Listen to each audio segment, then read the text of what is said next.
오늘 하나님께서 저와 여러분들에게 주시고자 하시는 은혜의 말씀의 제목은 여호와께 심취하자라는 제목으로 말씀 전하기를 소원합니다.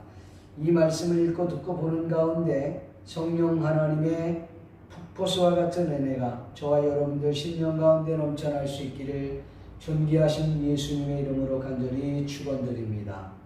어느 책에서 읽은 글이 생각나서 여러분들께 소개하고자 합니다. 미국의 한 하의원의 심한 중병에 걸렸습니다. 그에게 의사가 이렇게 말을 했습니다. 만일 당신이 계속해서 정계활동을 한다면 약 60일 정도 살 수 있을 것이지만 은퇴하신다면 아마도 몇 년은 더 사실 수 있을 것입니다. 이 말을 들은 이 하의원은 이렇게 말을 했습니다. 나는 60일을 선택하겠습니다. 나는 무익하게 더 사는 것을 원치 않습니다. 그는 2달 후에 세상을 떠났습니다. 그러나 그는 삶의 순간순간 마지막에 오늘 본문 내용에 하나님의 법궤를 모셨던 가정이 복을 받은 이야기가 나옵니다. 우리가 매년 설을 맞게 되면은 세배를 하잖아요. 세배를 하면서 복 많이 받으세요 이렇게 이야기합니다.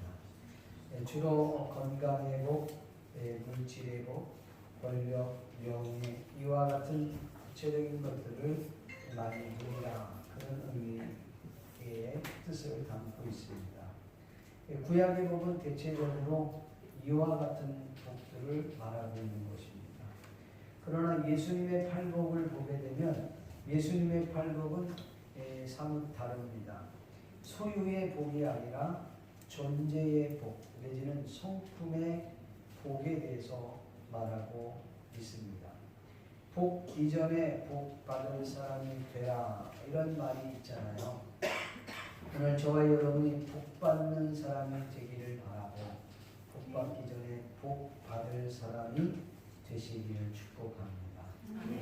일반 사람들이 말하는 행복과 그리고 기독교가 말하는 축복은 다르다고 합니다. 우리가 말하는 이 행복이라고 하는 것은 해피니스라고 하는 우연히 일어나다라고 하는 해폰이라고 하는 말에서 나온 말이라고 해요. 반면에 이 축복이라고 하는 것은 영어로 blessing인데 이 blessing은 피를 흘리다라고 하는 블레드에서 나온 말이라고 합니다.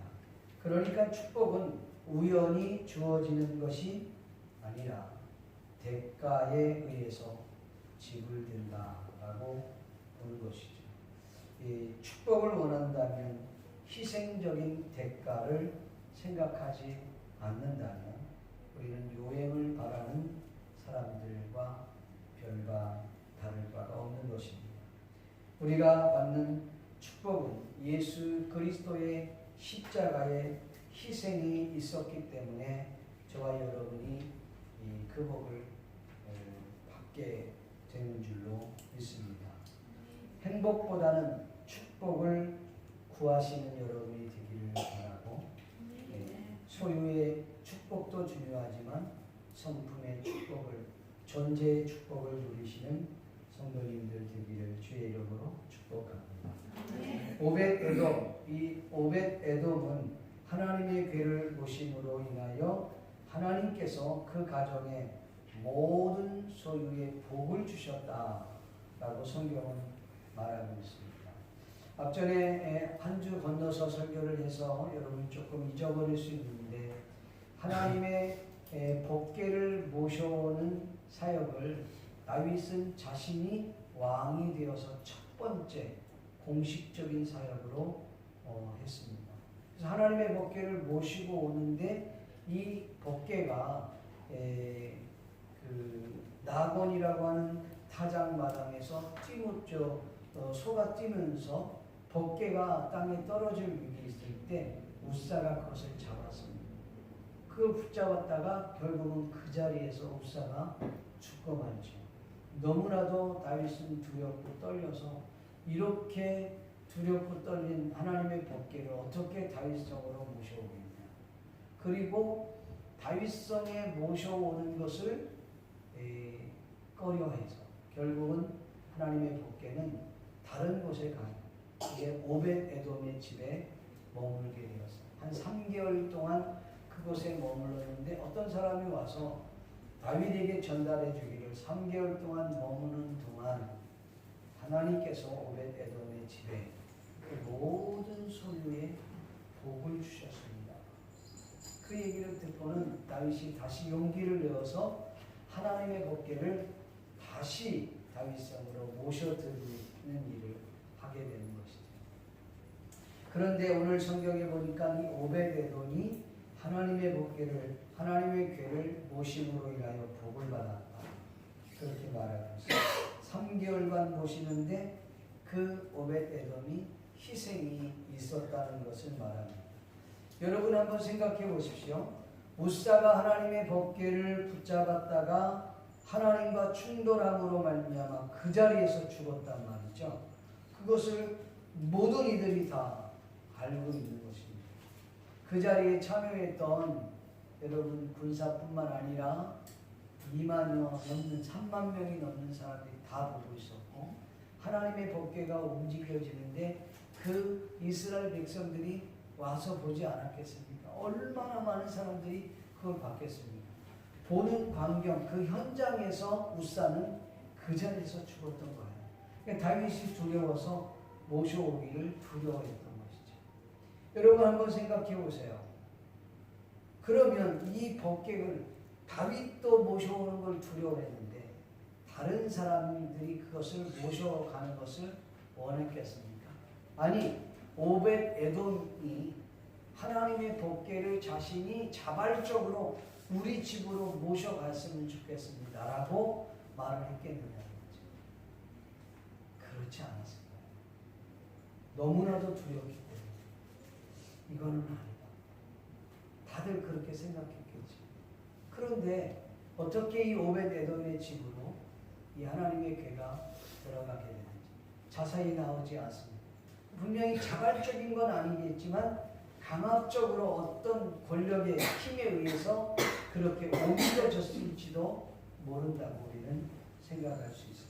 그리고 그 법궤가 오벳에돔의 집에 들어가면 그게 1개월이 있을지 3개월이 있을지 5개월이 있을지 1년이 있을지 3년, 10년이 있을지 아무도 모릅니다. 잠깐 거기 있으라는 말이 아니에요.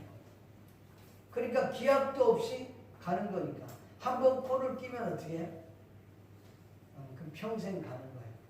그러니 그 두려운 하나님의 법궤를 자신의 집으로 모셔드린다는 자체가 사실 쉬운 일은 아닌 것이죠.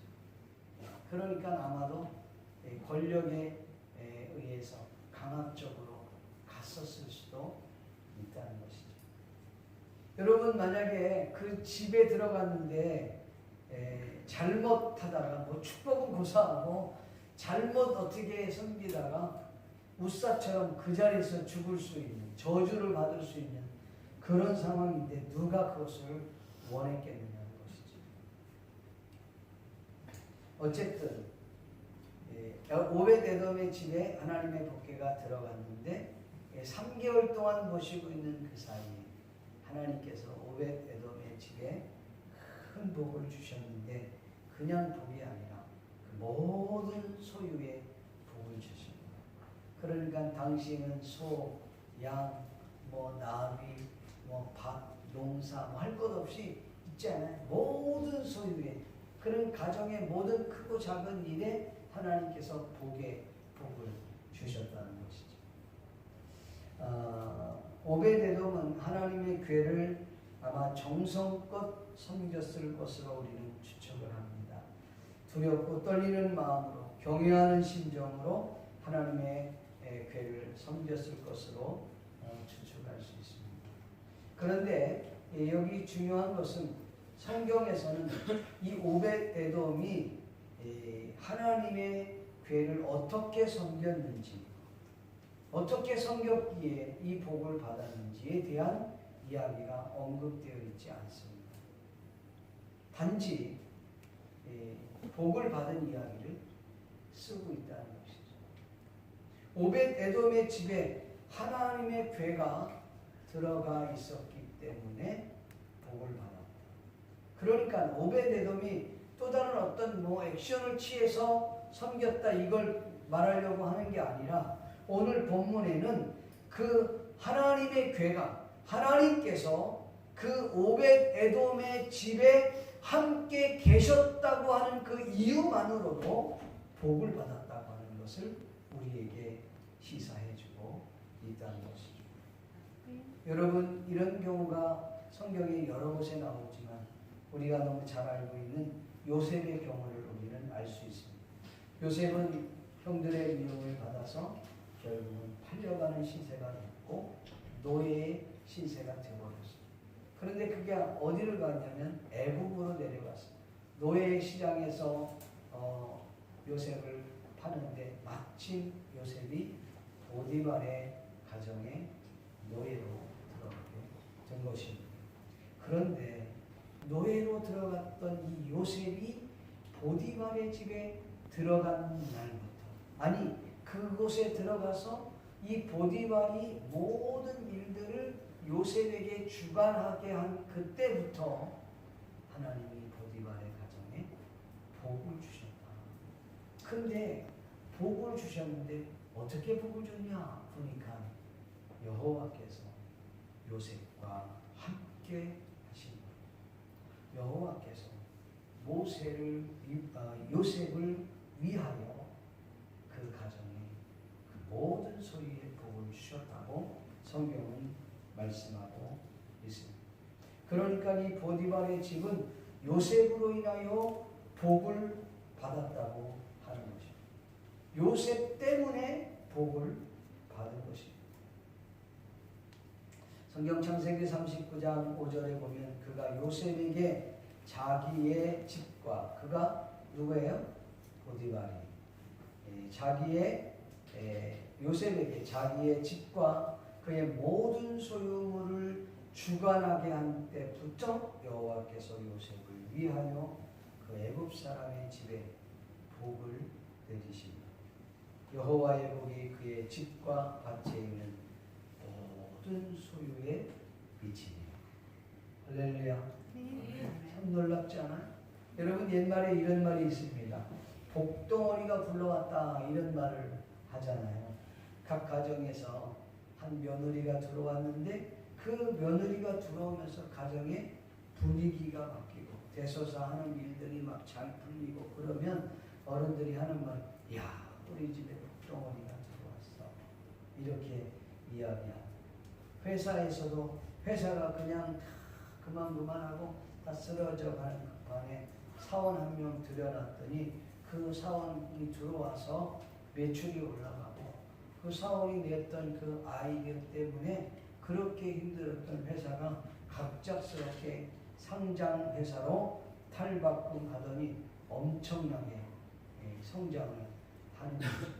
그 친구는, 그 사원은 그 회사에서 주가가 막 팍팍 올라가는 것이죠. 아마 회사는 그 친구를 붙잡기 위해서 절대 놓지 않으려고 애를 쓸 것입니다. 여러분, 교회도 마찬가지입니다. 믿음의 사람 한 사람으로 인하여 교회 분위기가 바뀌어지게 됩니다. 믿음의 사람으로 인하여 영적 흐름이 바뀌게 된다는 거예요. 사람들이 모여서 세상적인 이야기하고 세상 것들을 나눴던 그들이 그 속에 믿음의 사람이 들어가면 세상 이야기가 아니라 오히려 기도하는 모임으로 바뀌고 전도하는 모임으로 바뀌고 은혜 받고 훈련받는 모임으로 바뀌게 되는 줄로 믿습니다. 아멘. 이처럼 믿음의 사람, 하나님이 함께하는 사람이 있게 되면 여러분 교회의 분위기가 바뀌고 영적 흐름이 완전히 바뀌게 될 줄로 믿습니다. 사랑하는 성도 여러분, 하나님이 여러분과 함께하기를 축원합니다. 그래서 여러분들이 하나님의 그 축복, 그 은혜를 전달하는 전달자들이 되기를 예수의 이름으로 간절히 축복합니다. 이것이 개인과 가정과 직장과 교회와 사회와 국가에 하나님이 함께 하시는 그런 나라가, 그런 사회가, 그런 가정, 교회가, 개인이 복을 받게 될 줄로 믿습니다. 성도 여러분, 여러분은 하나님이 함께 하고 계십니까? 여러분 가정에 하나님이 좌정에 계십니까? 여러분이 경영하는 그 회사에, 그 기업에 주님이 주인이 되어 계십니까? 요셉의 경우는 여호와께서 모세와 요셉과 함께함으로 말미암아 보디발의 가정에 복을 주시는데, 보디발이 여호와와 함께한 요셉을 보았다, 그렇게 말하고 있습니다. 믿지 않는 자들이, 또 믿는 크리스천들이 오늘 저와 여러분을 보면서, 야, 저 사람은 정말 하나님의 사람, 저 사람은 정말 하나님이 함께하는 사람이야, 나도 저런 사람처럼 되고 싶어 라고 하십니까? 한번 우리 자신들을 돌아보기를 원합니다. 또 우리가 한 가지 볼 수 있는 것은 여호와 앞에서 힘을 다해 춤을 추었던 다윗의 모습입니다.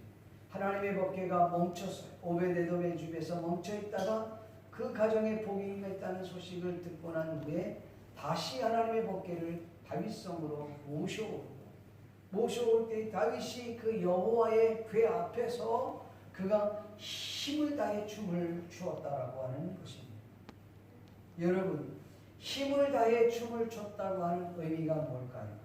기뻐했다고 하는 의미, 즐거워했다, 행복하다, 최고, 경배, 찬양, 최선, 기도, 여러 가지가 있을 수 있겠죠. 저는 개인적으로 이 본문을 묵상하다가 이것은 여호와 앞에서 춤을 췄다고 하는 것은 하나님 앞에 예배했다라고 생각을 하는 것입니다. 여러분, 하나님 앞에 예배했다. 이 예배 속에는 앞전에 위에서 열거했던 것들이 다 포함되어 있는 거예요. 그러니까 예배할 때 그냥 예배한 것이 아니라 정말 최선을 다해서 예배했다라는 것을 상징할 수 있다고 생각을 합니다. 저는 개인적으로 예배할 때가 가장 행복합니다. 물론 부담감도 많이 있긴 합니다만은, 그러나 예배할 때 그 부담감은 잠깐이고, 그 잠깐이었던 부담감은 지나가고 그 다음에 밀려오는 그 감격과 그 감동과 하나님의 그 은혜, 그것이 훨씬 더 큽니다. 그래서 마음에 늘 그 예배 때가 가장 행복해요. 그래서 목회자는 여러분 예배할 때가 가장 행복한 거예요. 네. 얼마 전에 제가 차를 타고 가다가 목사님들하고 같이 차를 타고 가는데 이제 어느 전사님이 그런 얘기를 하는 거예요. 그래도 목사님이 최고 편안하고 쉴 수 있는 날은 월요일이잖아요. 월요일이 참 쉬고 좋은 날 아니에요. 그렇게 얘기하니까 맞아 이제 그렇게 얘기했어요. 근데 나는 월요일보다 주일이 훨씬 더 좋습니다. 그래서 목회자에게 최고의 행복은 주일이지, 내가 그렇게 얘기를 했어요. 그랬더니 전사님이 역시 그런 얘기를 하는 거예요. 여러분, 우리 모두가 여러분 주일이 최고의 행복된 날이 되어야 됩니다. 물론 우리가 주일날만 예배드리는 게 아니죠. 매 순간순간 예배해요. 그러나 공식적인 예배를 우리가 부담으로만 여긴다면 이거는 참 오래 갈 수 없는 거죠. 주일은 행복한 날이에요. 우리가 이 날을 가장 기쁜 날로 해요. 이 날은 주의 지으신 주의 복된 날. 여러분, 복된 날이라고 믿습니까? 거룩한 날이라고 믿습니까? 행복한 날에 최선을 다해서 예배하고, 여러분 예배할 때 우리가 정말 최선을 다해서 찬양하고, 최선을 다하여 기도하고, 최선을 다하여 예배하고, 최선을 다하여 음악을 드리고, 아멘. 선거할 때도 최선을 다해서, 믿습니까? 통역을 해도 최선을 다해서, 안내를 해도 최선을 다해서, 마치 그 미국의 하 의원이 너 60일을 살겠냐, 아니면 그냥 그 정계를 은퇴하고 그냥 한 몇 년 더 살겠냐, 나는 60일을 살 무의미한 몇 년보다는 2달이 나에게 더 소중한 시간. 여러분, 오늘 저와 여러분이 하나님 앞에 예배할 때 이렇게 다윗처럼 힘껏 춤을 추는데 얼마나 심취했으면 자신이 옷이 벗겨지는 줄도 모르고 그 여인들 앞에서 자신의 몸이 드러났다는 것이죠.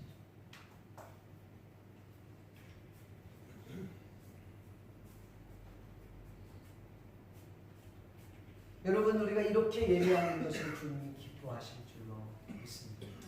시간 때우기 그냥 오늘 어차피 또 주일날 예배 안 드리면 일주일 내내 찝찝하잖아.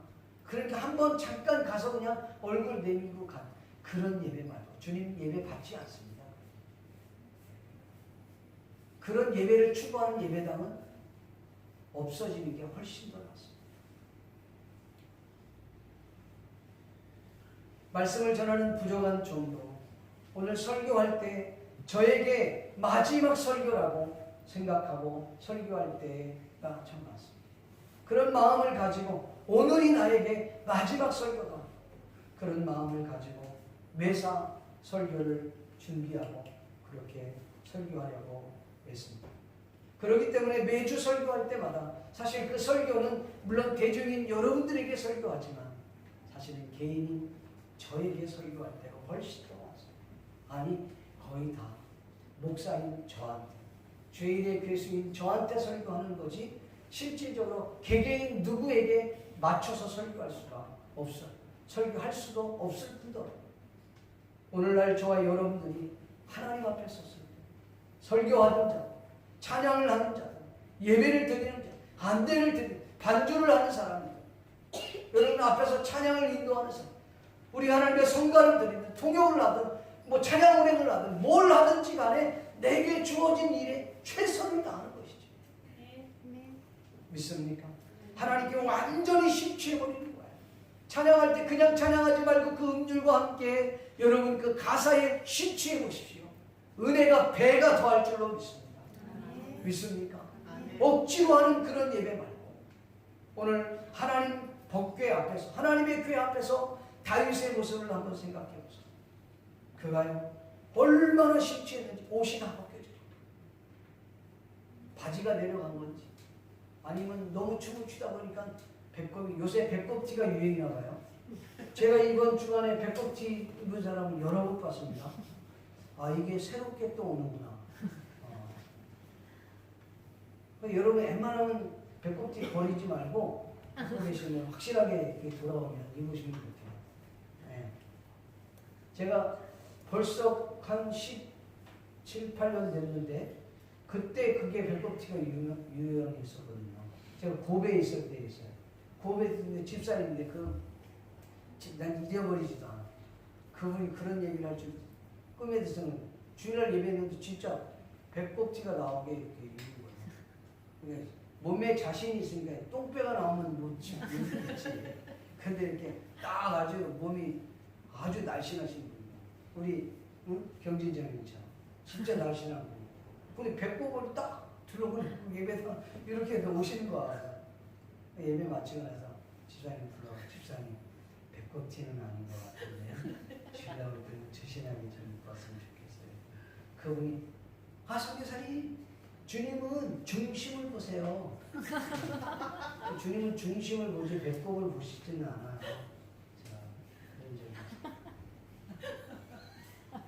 여러분 심취하는 게 얼마나 정말 심취한다는 것은 하나님이 기뻐요. 오로지 주님만 생각하는 거죠. 한국에서요 그 과거에 오래전에는 부흥회가 많이 있었잖아요. 그때는 뭐 거의 일주일 가까이 집회를 해요. 한 4일, 뭐 5일, 뭐 길게는 6일 이렇게 집회를 하잖아요. 그럼 그 부흥회를 개최하기 전에 교회는 한두 달 전부터 기도로 준비하고 그리고 그 부흥회 때 은혜 받기 위해서 사모하는 마음을 가지고 잘 준비해서 그리고 예배를 드려요. 그리고 그때는요 정말 하나님이 그때마다 은혜를 주시는데 그 집사님들이 막 손을 들고 막 찬양을 부르고 두 손을 모으고 무릎을 꿇고 기도하고 그 막 코에서 막 콧물이 막 이렇게 막 심지어 막 이렇게 나왔다가 하면 쑥 들어가고 또는 막 기도하다가 또 휙 나오고 완전히 자동이 하면 쑥 들어가고 어떤 분은 또 막 기도하면서 눈이니까 여성분들이 눈에 그 아이라인 이렇게 있지 않아요? 시커멓고 하고 나서 보면 거기서 시커멓게 나오고 꼭 귀신같이 그렇게 돼 있어. 근데요 그래도 그렇게 막 이상한 눈이 돼 있어도 믿지 않아요. 아름다워. 추해 보이지 않아. 왜 그런지 아세요? 내가 너 같으면 다 보여줘. 하나님 앞에 심취하면 그렇게 아름다워. 오늘날 저와 여러분들이 심취할 수 있게 바랍니다. 영적으로도 하나님 앞에 깊이 들어가는 거예요. 심취하는 거예요. 그러면 주님이 그렇게 기뻐하신다는 거죠. 다윗처럼. 우리가 세상에 살면서도 우리에게 맡겨진 일들이 있어요. 여러분 음식을 만드는 분들이 음식을 만들 때도 우리 주님이 드시는 음식이라 생각하고 심취하면서 만들어봐요. 빵을 만들더라도 심취하면서 만들면 얼마나 설교를 하든 여러분 집에서 설거지를 하든 아니면 여러분들이 가정 청소를 하든 아니면 직장에서 여러분이 맡겨진 그 일에 최선을 다해서 어떤 제조를 하든 뭐 반지를 만들든 구두를 만들든 여러분들이 음악을 하든 뭘 하든 정말 심취를 한다면 거기에서 역사가 대충 설렁설렁 그렇게 하는 것을 주님도 기뻐하지 않습니다. 다윗은 여호와 앞에 너무나 기뻐 뛰면서 하나님 앞에 예배했다는 사실 있기를 주의 이름으로 축원합니다. 얼마나 심취했는지 그 심취한 것을 고발한 사람이 사울의 딸 미갈이었습니다. 여호와 하나님의 귀 앞에 다윗이 얼마나 기뻐 뛰며 심취했는지 열심히 보여지는 그런 내용이 본문입니다. 사랑하는 성도 여러분, 현재 여러분들이 맡고 있는 일들은 무엇입니까? 여러분의 가정에서 맡고 있는 일은 교회에서 맡고 있는 일은 무슨 일이 있습니까? 여러분의 세상에서 직장에서 맡고 있는 일은 무엇입니까? 거기에 한번 심취해 주십시오. 최선을 다해 주십시오.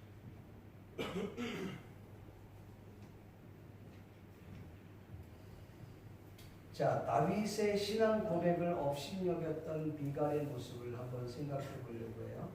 미갈이 왜 다윗을 업신여겼을까?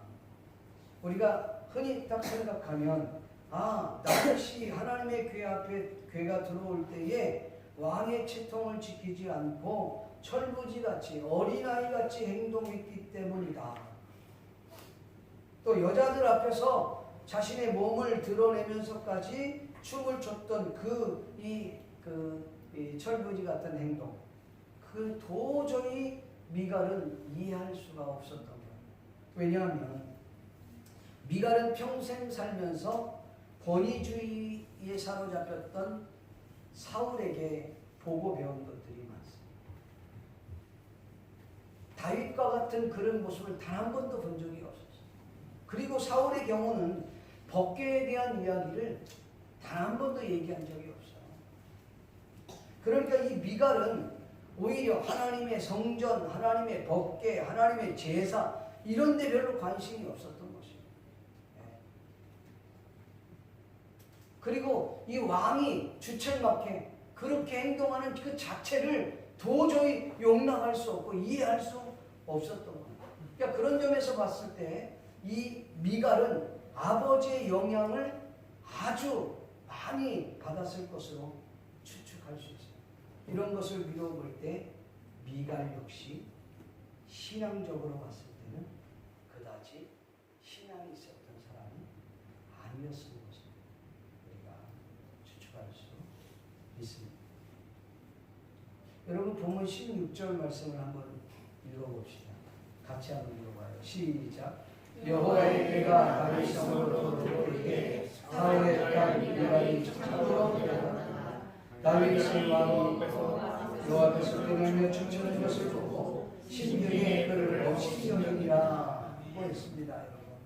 여러분 본문에서 이 미갈을 소개할 때 보통 다윗의 아내 이렇게 소개하는데 그렇게 소개하지 않고 사울의 딸 미갈이라고 하는 것은 어쩌면 이런 연유에서 쓴 내용일 수도 있습니다. 여러분 미갈이 다윗 왕을 업신여겼던 것이 그냥 철부지 같고 이런 것 때문에 업신여긴 게 아니에요. 다윗이 여호와 앞에서 뛰놀며 춤을 췄다고 하는 것은 이건 되게 의미가 있습니다. 다윗의 그 신앙을 고백한 내용이에요. 다윗이 자신의 신앙을 고백한 거야 이게. 그런데 이 사울의 딸 미갈은 다윗을 업신여겼다 그렇게 표현하고 있어요. 근데 그냥 업신여긴 게 아니라 오늘 성경에 보니까 여호와 앞에서 뛰놀며 춤추는 것을 보고 그를 업신여긴다.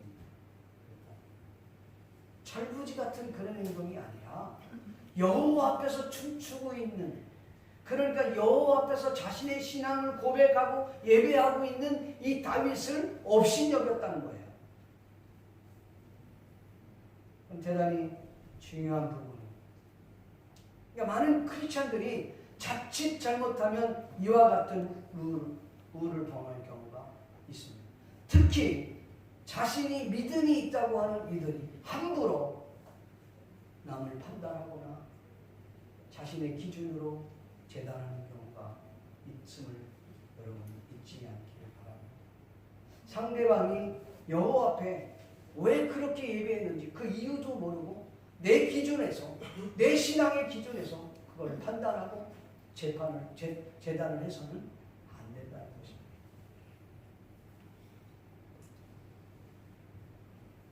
여러분 어떻게 보면 다윗의 그 행동은 미갈의 입장에서 봤을 때 맞아요.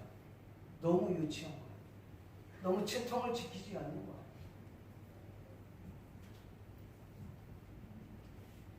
왕의 모습이 아닌 거예요. 충분히 그럴 수 있어요. 그래서 그는 그렇게 판단했는지도 모르겠습니다. 오늘 여러분 우리가 이런 케이스가 있어요. 성경에 보면 저 원고에는 없습니다만 성경에 예수님께서 헌금뼈에 헌금을 넣는 사람들을 보면서 제자들에게 묻습니다. 누가 헌금을 많이 할 것 같냐? 그랬더니 설명을 해요. 우리 주님은 이렇게 말씀했어요. 이 과부가 2렙돈을 하나님 앞에 드렸는데 가장 많이 드렸어요. 사람이 보는 눈과 주님이 보는 눈은 완전히 다르습니다. 이 사람은 생활비 전부를 드린 거예요. 많이 드는 사람은 자신이 가지고 있는 많은 것 가운데 그 일부를 드렸어요. 주님이 볼 때는 이걸 더 귀히 보인다는 것이죠. 미갈은 자신의 입장에서 다윗을 평가했어요. 다른 것도 아니라 하나님 여호와 앞에서 신앙 고백하고 있는 이 다윗, 예배하고 있는 일을 유치하다 생각하고 없이 먹어요. 여러분 이후로 이 미갈은요 언급되지 않습니다. 그리고 이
책망을 받습니다. 23절 말씀 같이 한번 볼까요? 시작. 그러므로 사울의 딸 미갈이 죽는 날까지 그의 자식이 없었느니라. 이런 무섭고 두렵고 떨리는 말씀 아닙니다. 우리가 타인의 신앙을 함부로 우리 기준으로 판단하거나 재단에서는 안 된다고 하는 교훈을 우리에게 주고 있습니다. 사실 우리가 하나님 앞에서는 누구나 다 어린 아이와 같은 존재예요. 그렇죠? 우리가 하나님 앞에서는 다 어린 아이와 같은 존재예요. 네. 어린 아이 같은 심령을 가지고 주 앞에 나오기를 또 주님은 원합니다. 내가 왕이니까, 내가 대통령이니까. 예전에 우리나라의 대통령 중에 지냈긴 했습니다. 그분은 교회 장로님이셨어요. 근데 장로님이 주일날 예배를 나오는데 뭡니까 이 주변에 호의하는 사람들이 많잖아요. 그러니까 예배를 나올 수가 없다는 거지. 그래서 청와대로 담임 목사님 와서 예배를 드려라.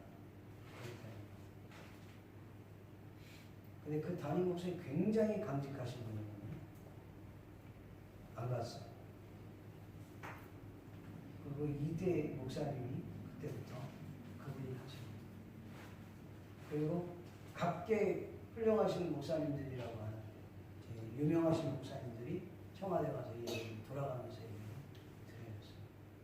여러분 대통령이라고 해서 하나님 앞에 별거 아니에요. 대통령도 그냥 하나님 앞에서의 어린 아이에 불과한 거예요. 내가 무슨 대학 총장이다, 무슨 변호사다, 뭐 의사다, 아니면 판검사다, 총장이다. 그게 뭐 어쨌든 거예요. 주님 앞에서는 다 어린 아이에 불과한 거예요. 천국 갈 때 그런 것들 전부 다 그냥 불에 탈 것에 불과한 명의의 휴지 조각에 불과한 것입니다.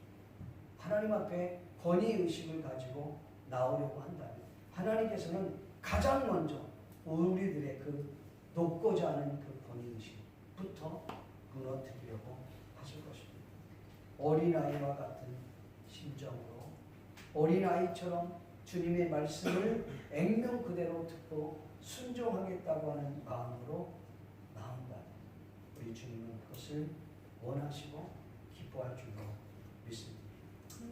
어떻게 보면 세상 사람들은 예수 믿는 사람들을 너무나도 유치하게 생각할 수 있어요. 미련하게 보일 수 있습니다. 그것도 그럴 것이, 왜냐하면 그들은 굉장한 무언가 소유하고 자신이 경험이 풍부하고 상당히 교양 있는 존재로 스스로가 생각을 해요. 믿는 사람들이 보면 눈에 보이지도 않는 그런 하나님을 믿겠다니까 얼마나 무지해 보이냐는 거죠. 눈에 보이지도 않는 그런 하나님을 믿는다니, 뭔가 손에 잡혀지고 이렇게 느껴지고 그런 하나님을 나한테 보여주고 그러면 믿겠지만, 보이지도 않는 하나님을 믿는다는 그 자체가 그들 입장에서 볼 때는 너무나도 우습고 정말 비과학적이고 비논리적인 모습으로 그들은 말하는 거예요. 그러니까 그럴 수 있다고. 근데 여러분 한 번 더 이렇게 딱 생각을 해보세요. 여러분 같으면 보이는 하나님을 믿겠습니까? 여러분 보이는 하나님을 믿겠어요? 나는 보이는 하나님을 안 믿겠어요. 하나님이 너희들 나 찾아봐라 그러고 다 숨었는데 하나님 여기 있자! 그렇게 걸려버리면 그게 하나님이에요? 난 그런 하나님 안 믿겠어요.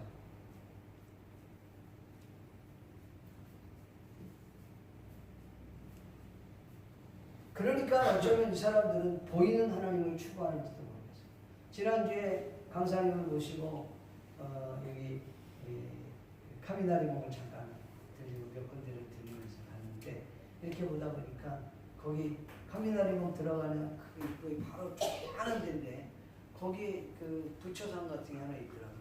얼마나 만져댔는지 거기가 만질만질 하는 거예요. 그 사람이 거기 가서 아주 정성스럽게 손을 모으고 있는 거예요. 그래서 저건 뭐 하는 거냐고. 그래서 가서 한번 보자. 가서 봤더니 거기다 시주할 수 있는 이런 구멍이 있어요. 거기다 돈 넣고 거기다 이렇게 기도를 하는데 보니까 거기서 기도하는 사람, 이 시는 뭘 해주냐면 교통사고 나지 않게 하고 애 잘 낳고 그냥 5만 가지 답을 다 써있더라고요. 얼마나 무서운지. 그거는 논리적인 겁니까? 그건 합리적인 겁니까? 그건 과학적인 거예요. 우리 대한민국에서 로켓 발사할 때 돼지 대가리 해놓고 거기다 절을 했던 신문이 이렇게 나온 거야. 과학과 이게 너무 안 맞는 거 아니야? 올라가다 터지긴 했지만.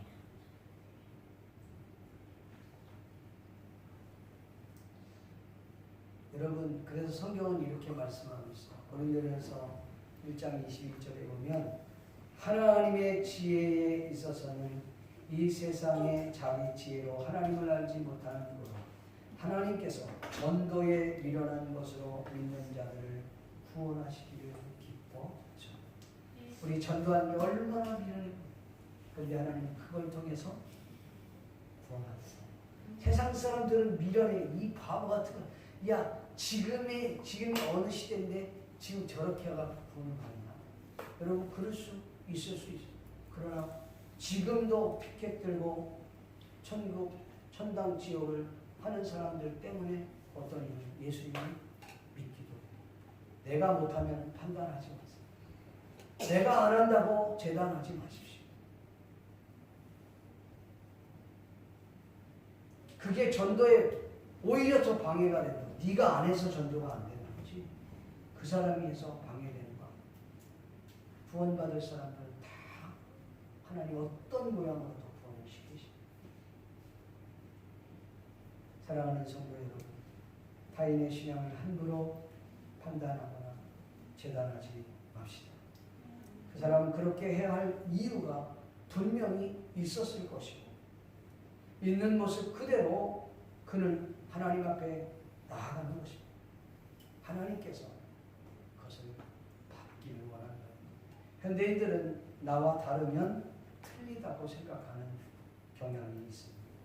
틀린 것이 아니라 다르다고 생각하는 자세가 필요한 것입니다. 타인의 생각이 나와 다르다고 생각하면 독특하게 볼 수 있지만 틀리다고 생각하면 그때부터 우리는 판단하고 재단하게 될 것이죠. 사랑하는 성도 여러분, 우리가 지금 판단하고 있는 그 사람, 우리가 함부로 그를 정지하고 있는 그 사람, 그 또한 하나님께서 예수 그리스도로 말미암아 구원에 된 하나님의 자녀임을 잊지 않기를 주의 이름으로 축복합니다. 마지막으로 하나님을 경외하고 높이면서 자기 자신이 낮아지는 것을 두려워하지 않았던 다윗의 모습입니다. 본문을 보면 다윗이 자기 가족에게 축복하고 돌아와서 춤을 추고 하나님께 경배를 드리고 그리고 자기 가족에게 돌아와서 이제 가족들을 축복하기 위해서 들어왔는데 그때 처음 다윗을 맞은 사람이 사울의 딸 미갈이었어요. 나 같았으면 얼마나 힘들었냐고. 청춘이라고 얼마나 힘들었냐. 그러면서 다리도 아프지 이랬던 들어도 내가 다리 좀 주물러 줄게. 뭐 이렇게 했었으면 더 좋았을 텐데. 딱 보자마자 비아냥거리며 비꼬면서 이야기하는 것입니다. 예, 여러분 성경에 보니까 이렇게 말하죠. 이스라엘의 왕이 오늘 어떻게 영화로우신지 방탕한 자가 염치 없이 자기의 몸을 드러내는 것처럼 오늘 그의 신복의 계집종 눈앞에서 몸을 드러내셨다. 이렇게 말을 했습니다. 완전히 비꼬 비아냥거리면서 왕의 채통을 지키지 못했다고 뒤따 야단치는 모습을 우리는 볼 수가 있습니다. 이때 다윗의 양면성 다윗이 하지 말아야 할 말을 해버립니다. 또 한 가지는 자신의 신앙의 고백을 드리고 있습니다. 그 얘기를 드리고 말씀을 맺으려고 해요. 자, 여기 본문에 보면 그 본문 여러분들 한번 읽어봅시다. 여러분 성경 한번 볼까요? 6장 21절 말씀입니다. 6장 21절. 같이 한번 읽어볼까요? 시작. 다윗이 가드에게 이는 여호와 앞에서 한 것이니라. 그가 내 아버지와 그의 온 집을 버리시고 나를 따사 나를 여호와의 백성 이스라엘의 주관하러 삼으셨으니 내가 여호와 앞에서 뛰느니라. 아멘. 오늘 여기 보니까 이렇게 이야기하는 것입니다. 다윗이 화가 나거든요. 너무 화가 나갖고 하지 말아야 할 말을 해버렸어요. 뭐라고 얘기했냐면 그런 거예요. 그가 내 아버지, 하나님께서 내 아버지 사울과 그 너의 그 온 집을 버리시고 나를 택하여서 이스라엘의 왕 주권자로 삼아. 이건 해서는 안 될 말을 한 거예요. 여러분 부부 싸움할 때도 하지 말아야 할 말을 하면 그게 뭐냐? 자기 그 친정 진리. 내가 그럴 줄 알았어. 네 엄마도 그렇게 하더라. 똑같아. 그렇게 얘기하면은 바로 그걸 듣고요. 그 아내는 남편한테 뭐라 그러잖아요. 그래, 네 집안은 얼마나 잘났길래 응? 남의 집안 흉을 보냐? 이렇게 나오는 거야. 그냥 하지 말아야 돼. 그건 기본적으로 하면 안 돼. 근데 이게 남의 집을 가지고 화가 굉장히 났다는 걸 보여주는 것이죠. 하지 말아야 할 이야기를 해버린 거. 내 아버지 너의 그 온 집을 다 버렸지 않냐. 내가 그러니까 그게 문제야. 이렇게 얘기하는 거야. 또 한 가지는 이 다윗이요. 바르게 한 얘기가 있어요. 신앙 고백이죠. 뭐냐면 여러분 한번 읽어봅시다. 22절 시작. 내가 이보다 더 낮아져서 스스로 천하에 오르자고 내가 말한다. 이 평에는 내가 힘을 내리라 하자. 아멘. 그러니까 이 말은 한마디로 표현하자면 여인들 앞에서 내가 더 낮아진들 나는 괜찮아. 이보다 더 취해지면 어때? 오히려 하나님께 영광이 된다. 나는 괜찮아. 그러나 하나님께서 나를 여인들 앞에서 높여줄 거야. 여러분 멋지지 않습니까? 내가 주님 앞에 낮아지면 어때? 괜찮아. 주님만 높아지면 돼. 나까지 거 없어지면 어때? 나는 괜찮아. 주님만 높아지면 돼. 세례 요한의 케이스가 그랬어요. 세례 요한이 이런 말을 합니다. 내가 말한 바 나는 그리스도가 아니요 그 앞에 보내심을 받은 자 한 것을 증언하는 자는 너희니라. 신부를 취하는 자는 신랑이나 서서 신랑의 음성을 듣는 친구가 크게 기뻐하나니 나는 이러한 기쁨으로 충만하였노라. 그는 흥해야 하겠고 나는 쇠하여야 하나님 예수 그리스도는 흥해야 되지만 나는 쇠하여도 돼. 나는 광야의 소리일 뿐이야. 나는 그냥 광야의 먼지뿐이야. 나는 생각 안 해도 돼. 나는 잊어버려도 돼. 온전히 누구만?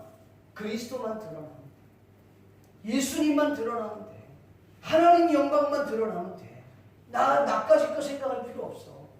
지금 세례 요한이 그렇게 이야기한 것입니다.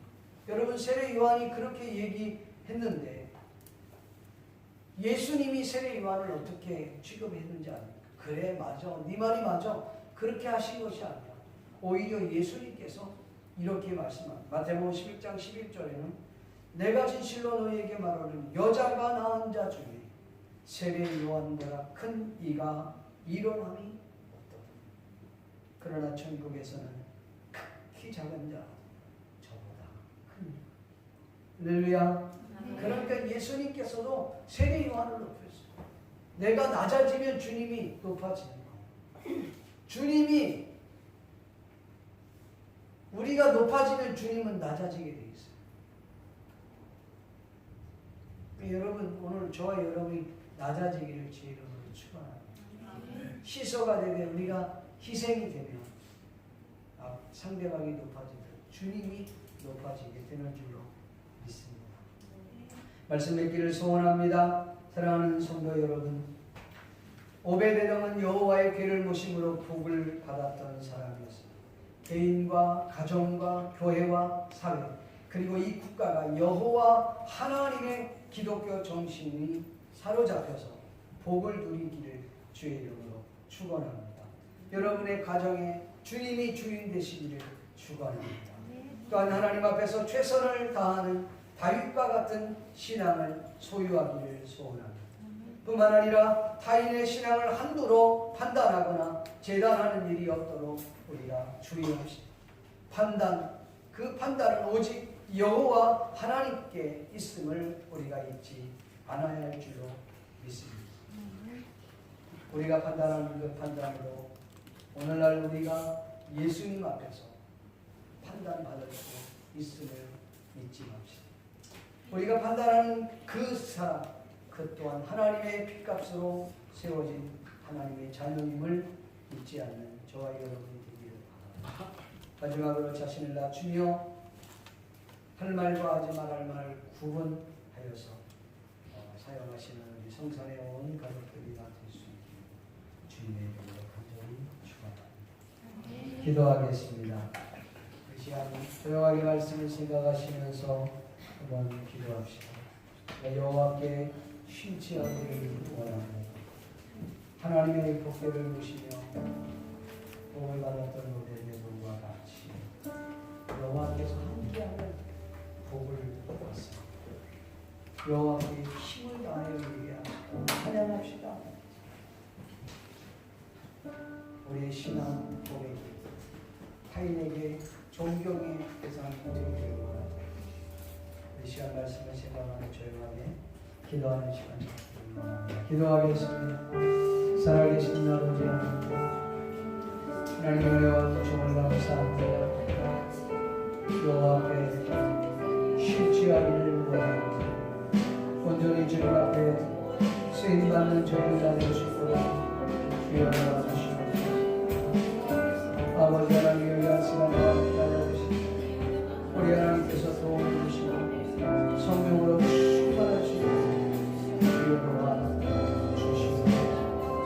아버지 하나님, 하나님이 나와 함께 하나님 우리 가정, 우리 기업에 우리가 경영하는 그 우리가 다니는 그 나와 함께하는 것 오늘 닦는 아니라 가족이고 아니 아버지는 우리의 삶 우리의 인생을 주님을 받으시기를 원합니다. 아버지는 힘껏 인생을 찬양하시고 영적인 일에 심취하게 원합니다. 남에게 맡겨진 일에 최선을 다하여 감당할 수 있는 하나님 도와주옵소서. 우리가 마음을 다하고 힘을 다하여 뜻을 다하여 우리의 신앙 고백을 우리가 판단하거나 쟁쟁하거나 주여 도와주시옵소서. 아버지 하나님, 그렇습니다. 우리가 이 땅에 살고 합기고 아무렇게나 말하는 사람들, 정말 할 말과 하지 말할 말을 구분하게 하시고 정말 다른 자들의 온전히 주님만 돌아가고 더욱더 우리에게 바르게 하시고 어떤 상황도 없어서 주님을 찬양하며 주님을 예배하며 죄를 다 내주시고 주여 도와주시옵소서. 봉사를 드렸고 예수님의 거룩하신 이름으로 기도하옵나이다. 우리 찬양을 드리시면서 준비한 입을 하나님 앞에 올리겠습니다.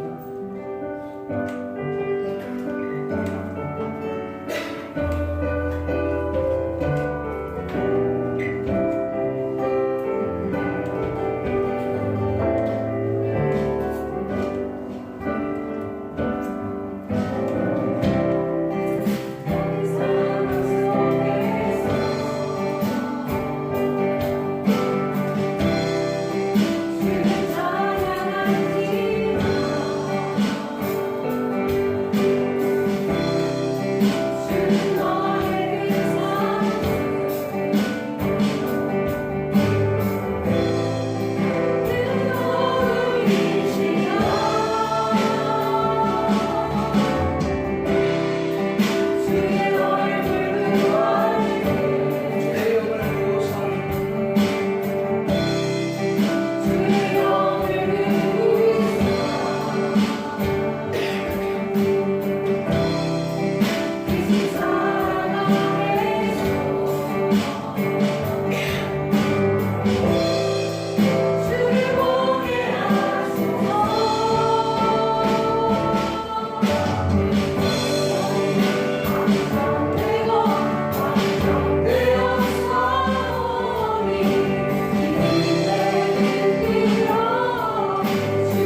감사합니다. 드려진 예물을 주님이 축복하시고 이 예물이 쓰여지는 곳에 주님의 큰 영광과 능력이 나타나게 도와주시옵시고 저희 개인과 가정과 직장과 경영하는 기업에 하나님께서 물질의 복을 쏟아부어 주옵소서.